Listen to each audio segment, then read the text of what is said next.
5 buwan na mula nung pumutok ang flood control scam, wala pa ring nakukulong na malaking tao. Puro miron lang ang naaresto doon sa sinasabi ni Ombudsman Remulla na at least 10% ng Congress ay sangkot sa anomalya sa flood control. Isa pa lang ang may kaso sa pagkakaalam natin at may warrant of arrest. Ang mga senators and congressmen na involved hanggang ngayon hindi pa rin nakukulong. Kulong na yan!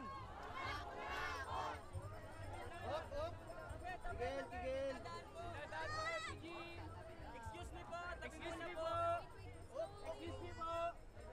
Matabi lang pa ba na? Flood control ang nagnako sa atin!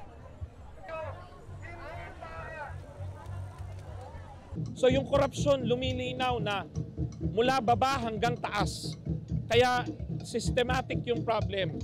Kailangan magsama-sama ang mga Pilipino para mawakasan yung sistema na to ng mga corrupt na dynasties. Kaya nandito tayo para igiit na tama na, sobra na ang korupsyon.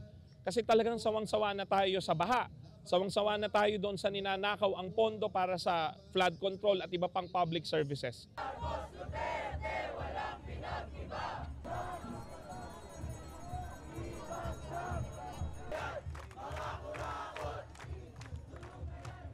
Kitang-kita naman na hinog na nga yung galit ng mamamayan. Kumbaga ito na yung tamang panahon para pagkunutan ng noo itong mga nangyayaring korupsyon. Kung kaya't ako bilang isang kabataan nga, syempre galit na rin.